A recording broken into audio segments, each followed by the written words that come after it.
Hello students, welcome back on plus point classes YouTube channel. तो कैसे हैं आप लोग? बहुत दिनों से क्वेरीज आ रही थी कि सर सीयूईटी के बारे में कुछ बताइए। सीयूईटी एग्जाम क्या होता है, कौन से बच्चे दे सकते हैं और किन बच्चों को देना चाहिए, और क्या क्या इसमें एग्जाम होता है, किस प्रकार की प्रोसेस होती है, बिल्कुल एक एक चीज के ऊपर मैं डिस्कस करने वाला हूं। उम्मीद करूंगा किसी भी प्रकार का डाउट आपको इस वीडियो के बाद में नहीं रहेगा। फिर भी अगर कुछ पॉइंट्स रहते हैं तो आप बिल्कुल हमसे कनेक्ट कर सकते हैं, हम हमेशा आपकी सेवा के लिए तैयार हैं। आइए शुरू करते हैं एक बहुत ही शानदार वीडियो। तो देखिए, सबसे पहले हम जिस एग्जाम की बात करने वाले हैं उसका नाम है सीयूईटी, और 2026 के अंदर ही होगा, क्योंकि 2025 का ये हो चुका है। अब 2025-26 का जो सेशन चल रहा है उसके लिए इसका जो एग्जाम है वो 2026 में होगा। तो क्या होता है ये, किस प्रकार से आप इसमें फॉर्म भर सकते हो और कौन कौन इसमें अप्लाई कर सकता है, किसको अप्लाई करना चाहिए, अप्लाई कर रहे हो तो तैयारी कैसे करनी है, सबके ऊपर मैं चर्चा करूंगा। सबसे पहले अगर मैं बात करूं तो सीयूईटी होता क्या है, तो बेटा इसकी फुल फॉर्म होती है कॉमन यूनिवर्सिटी एंट्रेंस टेस्ट या कॉमन यूनिवर्सिटी एलिजिबिलिटी टेस्ट भी आप मान सकते हैं। यानी कि आपको मैं समझाता हूं कि बहुत सारे बच्चे जैसे अभी 11th में कुछ ना कुछ उन्होंने सब्जेक्ट लिया है, 11th के बाद में जैसे मान लो बहुत सारे बच्चे अभी 12th कर रहे हैं। अब 12th करने के बाद में उनको ग्रेजुएशन करनी पड़ेगी। क्या करनी पड़ेगी? ग्रेजुएशन करनी पड़ेगी। अब आप ग्रेजुएशन अगर करेंगे, क्या करेंगे आप? ग्रेजुएशन अगर आप लोग करेंगे तो ग्रेजुएशन के लिए बेटा आपको कुछ ना कुछ सब्जेक्ट तो लेना पड़ेगा ना। सर सब्जेक्ट कैसे? अरे सब्जेक्ट का मतलब ये है कि जैसे आपने अभी साइंस ले रखी है, बायो, मैथ, अब आप ग्रेजुएशन में करोगे बीएससी, बीए, बीकॉम, तो एक तो आप किसी भी कॉलेज से कर सकते हो। अब नॉर्मल कॉलेज से करने का मतलब बस आपको एक डिग्री मिल जाती है और उसमें कुछ आपको एक्स्ट्रा कुछ भी नहीं मिलता है। अब अगर यही किसी जानी मानी यूनिवर्सिटी से अगर आप लोग करें, जैसे कि मैं एक यूनिवर्सिटी का नाम बताऊं, अभी चुनाव भी इसके अंदर हो रहे थे तो ये चर्चा में है, कौन सी? दिल्ली यूनिवर्सिटी। आपने भी सुना होगा, इसमें चुनाव का भी थोड़ा माहौल था। तो आप चाहोगे सर मैं इंडिया की सबसे बड़ी यूनिवर्सिटी में पढ़ूं, जो टॉप यूनिवर्सिटीज होती है, जैसे कि दिल्ली यूनिवर्सिटी है, बनारस हिंदू यूनिवर्सिटी है, आप चाहोगे सर अगर मैं इनमें पढ़ूं तो सर इनमें पढ़ने का क्या फायदा है? देखो, ये टॉप यूनिवर्सिटी है तो इनमें पढ़ाने वाले टॉप एजुकेटर्स होते हैं, जैसे कि कोई बहुत अच्छे प्रोफेसर होते हैं जो उस सब्जेक्ट में बहुत ज्यादा जानकार होते हैं, तो वो हमें बहुत अच्छा नॉलेज देंगे, ठीक है। और इनसे जब हम पढ़ते हैं तो हमें बहुत हाईटेक सुविधाएं यहाँ पर मिलती है। साथ ही साथ जब इनसे हम पढ़ लेते हैं तो बड़ी बड़ी कंपनियों के जॉब ऑफर अपने आप आ जाते हैं और हमें जॉब ऑटोमेटिक मिल जाती है और बहुत हाई पैकेज में जॉब मिलती है।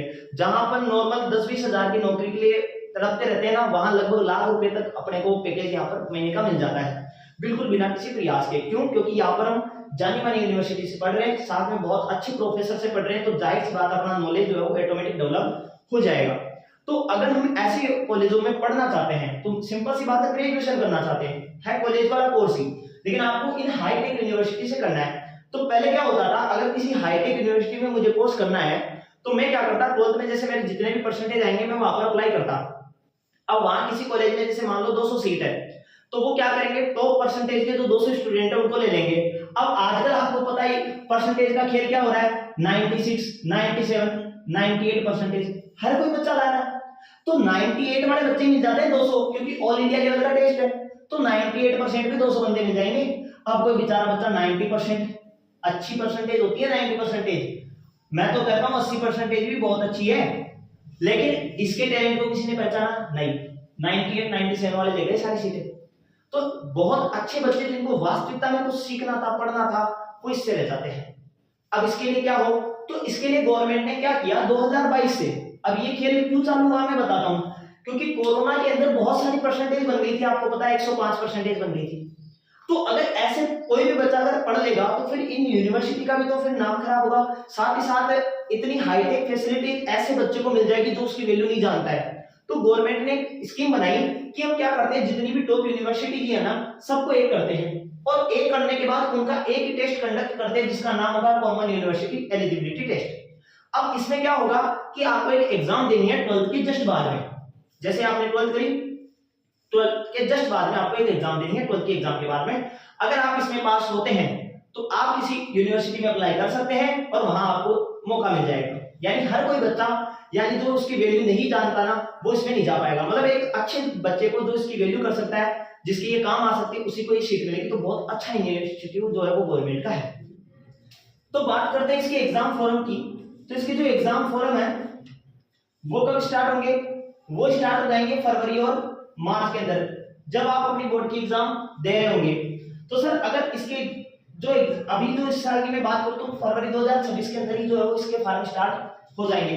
सर एग्जाम कब लगेगी, तो बेटा याद रखना एग्जाम मई या जून के अंदर लगती है, लेकिन इस बार ना थोड़ा जल्दी भी हो सकता है, अप्रैल के अंदर भी ये एग्जाम हो सकता है, ध्यान रखना आप लोग, क्योंकि इस बार जो है ना वो सेशन का शेड्यूल थोड़ा सा चेंज हो रहा है सेशन का, इसलिए। और बात करें इसका रिजल्ट, तो रिजल्ट आपको पता है जुलाई के अंदर एडमिशन होता है, तो जून एंडिंग या जुलाई के अंदर जो है इसका रिजल्ट आ जाएगा। तो सिंपल सी प्रोसेस है। अब इंपॉर्टेंट बात है सर इसका सिलेबस और शेड्यूल समझना। 3 पैटर्न समझना एग्जाम के। सबसे पहले आपको कोई ना कोई फॉर्म के अंदर लैंग्वेज चूज करनी है। सर लैंग्वेज कौन सी चूज करें, ज्यादातर इंग्लिश चूज करते हैं। क्यों करते हैं, क्योंकि आगे की हाई स्टडीज जो होती है ना सभी यूनिवर्सिटी में लगभग इंग्लिश लैंग्वेज में होती है, आपको भी पता है एमबीबीएस नीट वगैरह जो करते हैं वो सब। अब बात करें सेकंड नंबर पे, तो इसमें डोमेन सब्जेक्ट होते हैं। सर डोमेन सब्जेक्ट कौन से होते हैं, तो आपको क्या करना है, आपको अपना कोर्स सोचना है कि सर मैं 12th के बाद में ये कोर्स करना चाहता हूं या चाहती हूं। साथ ही साथ में आपको अपनी यूनिवर्सिटी सोचनी है कि सर मैं इस वाली यूनिवर्सिटी से करना चाहता हूं, उस यूनिवर्सिटी में ये कोर्स अवेलेबल है या नहीं। कैसे पता, गूगल से। अब ये सारी बातें नहीं बता सकता क्योंकि बहुत सारी यूनिवर्सिटी है, बहुत सारे कोर्सेज होते हैं। आप गूगल पे सर्च कर सकते हैं कि मेरी ये सब्जेक्ट है, मेरा इसमें इंटरेस्ट है, इसमें कौन कौन से कोर्स आते हैं, कौन कौन सी यूनिवर्सिटी जो टॉप यूनिवर्सिटी उसके लिए अप्लाई है। सही बात है, आप ये देखेंगे, उसके आधार पे आपको क्या चूज करना है, डोमेन सब्जेक्ट। आपके जो 12th में होते हैं लगभग वही डोमेन सब्जेक्ट होते हैं, क्योंकि हमने सब्जेक्ट लिए क्यों है, क्योंकि इसी सब्जेक्ट में हमें आगे कुछ ना कुछ बनना होता है। तो उसके आधार पे आप डोमेन सब्जेक्ट ज्यादातर वही होते हैं जो आपके 12th एग्जाम में होते हैं, यानी आपने 11th 12th में जो लिए हैं। पर एक दो कंडीशन में आप एक दो सब्जेक्ट जो वो चेंज भी कर सकते हैं। जैसे एग्जांपल के तौर पे मेरे फिजिक्स केमिस्ट्री बायो है, अब मुझे जूलॉजी या बॉटनी या केमिस्ट्री आगे पढ़नी है, तो मैं जैसे मान लो मुझे जूलॉजी पढ़नी है, आगे जाकर के जूलॉजी में या बॉटनी में मुझे स्टडी करनी है बायो के अंदर, तो मैं फिजिक्स को हटा सकता हूं, उसकी जगह कोई और सब्जेक्ट डाल सकता हूं टेंपरेरी के लिए, क्योंकि मैं तो मुझे जूलॉजी पढ़नी है ना, इस वजह से। तो ध्यान रखना डोमेन सब्जेक्ट होते हैं कितने चूज करने होते हैं आपको, 3। और तीसरा होता है जनरल एप्टीट्यूड टेस्ट, जिसे अपन बोलते हैं गेट या जेट। क्या बोलते हैं इसको, गेट, जनरल एप्टीट्यूड टेस्ट। ये कुछ कोर्सेज में, समझना ध्यान से, कुछ कोर्सेज में या कुछ ही यूनिवर्सिटी में होता है। नॉर्मल ये 2 ही होते हैं, लैंग्वेज और डोमेन, यानी 4 पेपर होते हैं। किसी किसी यूनिवर्सिटी में या किसी स्पेशल कोर्स के लिए आपको गेट का पेपर देना पड़ सकता है। तो आप इसके बारे में पहले गूगल पे सर्च मार लेना कि मुझे ये कोर्स करना है, ये यूनिवर्सिटी है, कौन सा पेपर होगा या नहीं। इंपॉर्टेंट है ये, क्यों, क्योंकि अगर गेट का पेपर उसमें अवेलेबल है या अनिवार्य है देना आपको, तो इसमें एक तो देखो मैथ के क्वेश्चंस आएंगे, साथ में रीजनिंग के क्वेश्चंस आएंगे। सही बात है, मैथ के क्वेश्चन आ जाएंगे, रीजनिंग के क्वेश्चन आ जाएगा, साथ ही साथ कुछ करंट के क्वेश्चन भी आ जाएंगे। तो ये आपको थोड़ा सा पता होना चाहिए, क्या, मैथ, रीजनिंग और करंट के क्वेश्चन उसके अंदर थोड़ा सा आ जाएगा। तो आपको ये पोर्शन फिर तैयार करना पड़ेगा। अब क्योंकि आप लोग ये सब्जेक्ट तैयार कर रहे हो, तो ये सब्जेक्ट बहुत सारे बच्चे जो मिस कर देते हैं, रीजनिंग और करंट बहुत सारे बच्चे नहीं पढ़ते हैं। तो आप ये देखना जिस कोर्स जिस यूनिवर्सिटी से आप करना चाहते हो उसमें अगर गेट का पेपर है तो आपको अभी से ये चीजें पढ़नी पड़ेगी। क्लियर है, तो टोटल में पेपर की बात करूं तो एक पेपर इसका, 3 इसके सब्जेक्ट के हो गए और एक इसके, टोटल ध्यान से सुनना, पेपर कितने हो गए, 5, और प्रत्येक पेपर 50 क्वेश्चन। कितने क्वेश्चन, 50 क्वेश्चन, और कितने नंबर के, हर क्वेश्चन 5 नंबर का, तो 50 × 5 बोलो 250 क्वेश्चन। और देखो 5 पेपर हो गए 50 के, 250 क्वेश्चन हो गए, और हर क्वेश्चन 5 नंबर का है, तो टोटल कितना हो गया, 1250 नंबर का लगभग आपका ये पूरा पेपर होता है। सर कितने लाने पड़ेंगे, ना मैं नहीं बताऊंगा, क्यों, ये तो यूनिवर्सिटी बताएगी ना कि हमारे पास में इतने एडमिशन आए, हम इतने बच्चों से अप्लाई किया है, तो कट ऑफ हर यूनिवर्सिटी की अलग अलग जाती है, तो मैं कट ऑफ कुछ नहीं बता सकता। लेकिन ध्यान रखना 1250 नंबर का पेपर होगा। सर नेगेटिव मार्किंग बिल्कुल साफ, -1। अगर आपने गलत क्वेश्चन किया है तो आपका 1 नंबर कटेगा सही होते हुए भी, लेकिन आप सही करते हो तो आपको कितने नंबर मिलेंगे, 5, गलत किया तो -1। समझ में आ गई बात। 1250 का पूरा पेपर है, 1250 टोटल नंबर होते हैं। लाने कितने हैं सर, लाने उतने हैं जितने में यूनिवर्सिटी आपको ले ले, यानी कि आपको अपना 100% देना है। किसी भी यूनिवर्सिटी कौन सी कट ऑफ आप कुछ भी नहीं कर सकते, लेकिन हाँ आप अगर किसी कोर्स को या किसी यूनिवर्सिटी से करना चाहते हो तो आप पिछले साल की कट ऑफ देख सकते हैं। आप यूनिवर्सिटी कोर्स सर्च करेंगे तो पता चल जाएगा आपको इस यूनिवर्सिटी की कितनी कट ऑफ गई है, तो गूगल आपको बता देगा। तो आप ये थोड़ा सा अपनी तरफ से एफर्ट लगाएंगे। सर अब क्या करना होता है, देखो समराइज करता हूं मैं। अगर आप 11th 12th में हैं और आपको आगे करना है, तो 12th वाले बच्चे तो अभी, और 11th वाले भी अभी से तैयार करना शुरू कर दे सब्जेक्ट को। खास तौर पे आपका जो मेन 12th का जो सब्जेक्ट होता है ना, सिलेबस होता है, उसी के आधार पे डोमेन सब्जेक्ट का पेपर होता है। हर पेपर 50 नंबर का होगा, 60 मिनट। मैं बता दूं 50 क्वेश्चन इंटू 5 नंबर का, यानी कि 250 नंबर का पेपर होगा। सही बात है, और 60 मिनट आपको दी जाएगी पर पेपर के अंदर, और ये अलग अलग दिन लगेंगे, ध्यान रखना, एक दिन में एक ही पेपर होता है। सेकंड बात करूं तो ये आपके नॉर्मल 4 पेपर होते हैं, किसी किसी में गेट का पेपर होता है तो 5 पेपर। ये आप गूगल से सर्च दे सकते हैं कौन सी यूनिवर्सिटी में कौन से कोर्स के लिए ये पेपर अवेलेबल है या नहीं है। कोई यूनिवर्सिटी 4 से काम चला लेती है, ये 5 में, तो या तो पेपर 1000 के हिसाब से आ जाएगा, 4 पेपर होंगे तो, 5 होंगे तो 1250 के हिसाब से, और फिर उसकी कट ऑफ कितनी गई है वो आप वहां पर पता कर सकते हैं।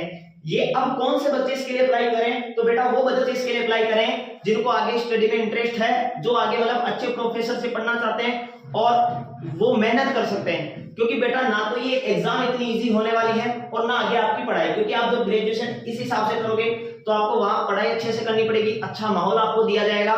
तो अगर आप ऐसे माहौल से अच्छा पढ़ना चाहते हैं तो आप लोग इसके लिए अप्लाई कर सकते हैं। साथ ही साथ आपको यहाँ पर अच्छी प्लेसमेंट भी मिलेगी, अच्छी जॉब के लिए आपको फिर ढूंढना नहीं पड़ेगा कहीं इधर उधर, तो बहुत अच्छा ये सिस्टम है। लेकिन प्रॉब्लम ये है बहुत सारे बच्चे ग्रेजुएशन इधर उधर से कर लेते हैं, तो वो बच्चे तो इससे बिल्कुल दूर रहे, जिनको मतलब ग्रेजुएशन एक नॉर्मल डिग्री के लिए चाहिए होती है, या फिर वो ऐसे 10-12-15 हजार की नौकरी देखते रहते हैं इधर उधर, या कोई नॉर्मल एग्जाम देना चाहते हैं या कुछ और अदर एग्जाम करना चाहते हैं कि जैसे मान लो कुछ भी।